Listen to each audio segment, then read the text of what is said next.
Bíblia de Estudo do Expositor. 1 a Timóteo, capítulo 6. 65 depois de Cristo. Os servos. Todos os servos, escravos, que estão debaixo do jugo, o jugo da escravidão, estimem a seus senhores por dignos de toda a honra. Na época de Paulo, os escravos eram comuns. Possivelmente integravam a maioria da população.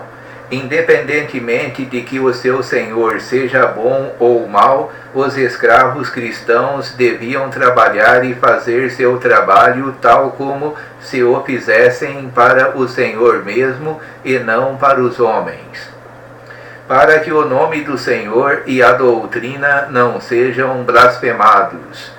Tudo o que o escravo fazia e tudo o que nós fazemos deve fazer-se tendo em mente que Cristo está presente. Os professores. E os que têm senhores crentes não os desprezem, por serem irmãos, porque são iguais em Cristo. Não quer dizer que o escravo não deve ter em conta a seu senhor cristão, antes os sirvam melhor. Literalmente quer dizer no grego, ainda ser mais serviçal para eles. Porque eles que participam do benefício são crentes e amados. Refere-se ao fato de que se um escravo cristão tinha que mostrar obediência em favor a um senhor que não fora crente, muito mais devem fazê-lo a um senhor que é um crente e, portanto, muito amado do Senhor. Isto ensina e exorta, sugere que o assunto é delicado. O dinheiro. Se alguém ensina alguma outra doutrina, indica o fato de que alguns estavam ensinando o contrário do ensino de Paulo, e se não conforma com as sãs palavras de nosso Senhor Jesus Cristo. Lucas capítulo 20, versículo 25, Mateus capítulo 5, versículo 44, capítulo 11, versículos 28 a 30. E com a doutrina que é segundo a piedade, refere-se ao ensino a respeito da atitude apropriada do indivíduo para com Deus. É soberbo, o falso ensinador, e nada sabe, apesar de suas afirmações, mas delira acerca de questões e contendas de palavras. A discussão inútil que destruiu a igrejas inteiras e até denominações inteiras, das quais nascem invejas, porfias, blasfêmias, ruins suspeitas. Declara os resultados destas perguntas inúteis apresentadas pelos falsos ensinadores. Contendas de homens corruptos de entendimento. Deve-se traduzir, de homens corrompidos em suas mentes e privados da verdade. Refere-se ao fato de que uma vez eles haviam possuído a verdade, a qual é a cruz, mas que se desviaram a outras coisas, cuidando que a piedade seja causa de ganho. Deve-se traduzir, fazer com que a piedade seja uma maneira ou fonte de ganho. Aparta-te dos tais. Não tenham nenhum trato com estes pregadores.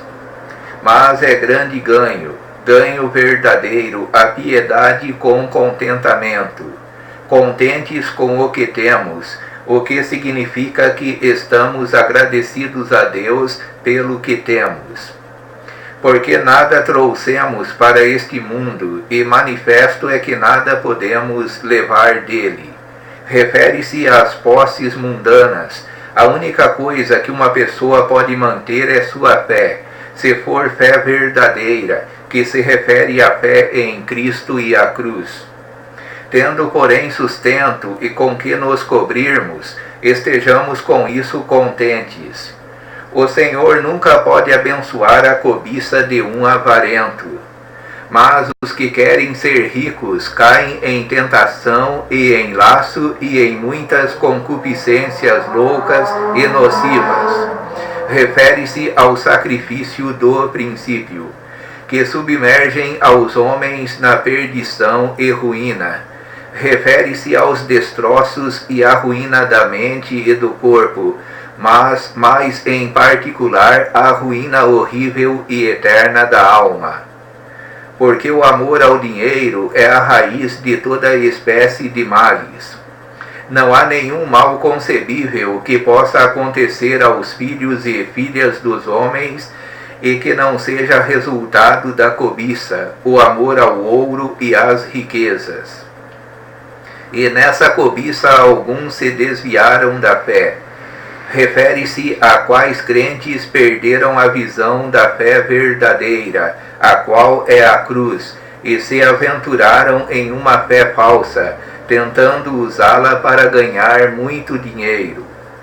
E se transpassaram a si mesmos com muitas dores. O resultado final de adentrar a essa direção, e que fique claro que a palavra de Deus é verdadeira, e o que diz se levará a cabo com toda certeza. A fé. Mas tu, ó homem de Deus, foge destas coisas. O Espírito Santo está claro em seu mandato.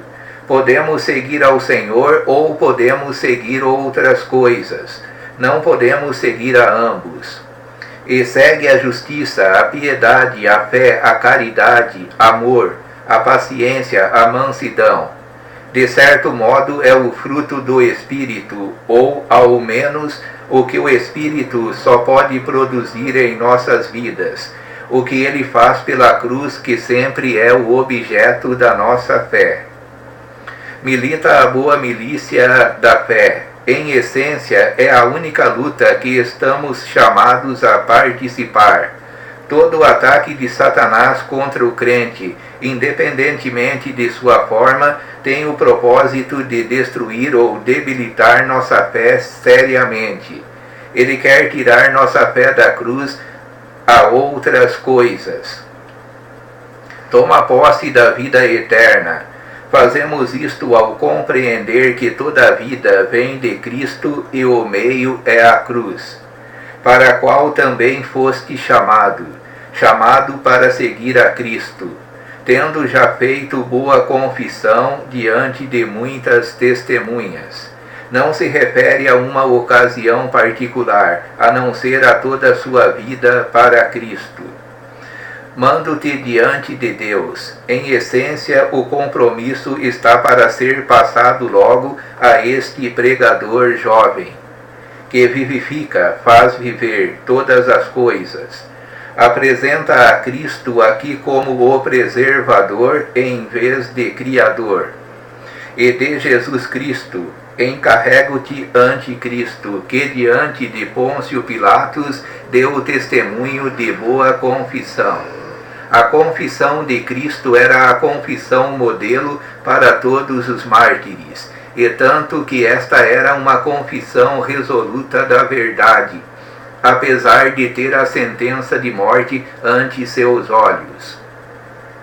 Que guardes este mandamento sem mácula e repreensão.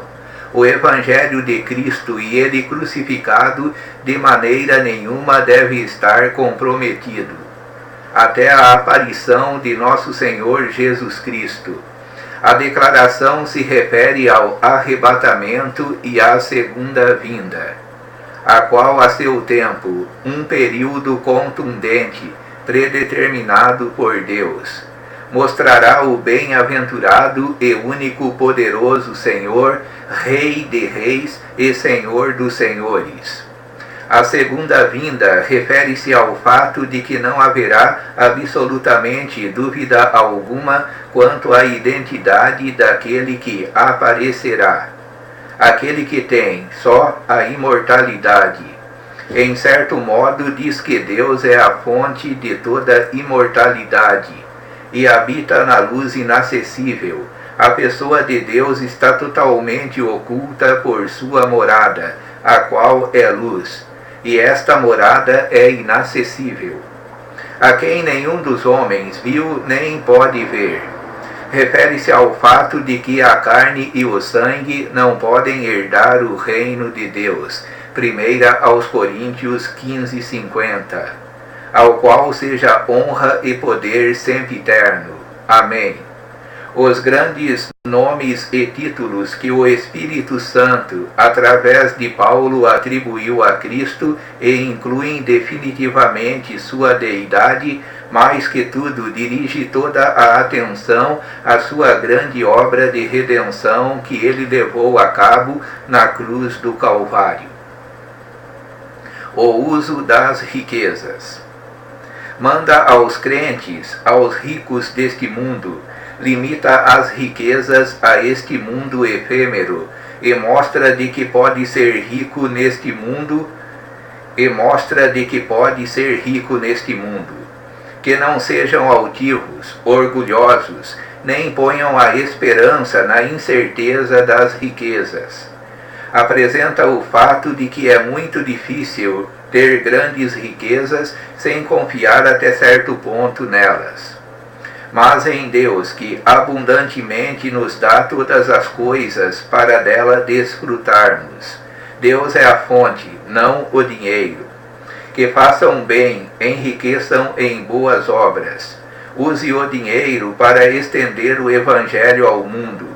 Repartam de boa mente e sejam comunicáveis, procurando o Evangelho verdadeiro, o qual pode ser apoiado, o qual eles apoiarão, que entesourem para si mesmos um bom fundamento para o futuro, depositando tesouros no mais à frente, para que possam alcançar a vida eterna. Deve-se traduzir, para que possam agarrar-se a esta vida que é realmente a verdadeira. Bênção final. Ó Timóteo, guarda o depósito que te foi confiado. Refere-se ao depósito da verdade entregue a ele. Em efeito, seria a totalidade do novo convênio, como foi dado a Paulo. Que responsabilidade! Tendo horror aos clamores vãos e profanos. Corresponde ao que é sem piedade e sem substância. E às oposições da falsamente chamada ciência. Deve-se traduzir, e às oposições do falsamente chamado conhecimento, que se refere aos gnósticos, a qual professando-a alguns se desviaram da fé, deram as costas a Cristo e à cruz. A graça seja contigo. Amém. A graça sempre estará no crente que coloca sua fé exclusivamente em Cristo e sua obra terminada. Amém.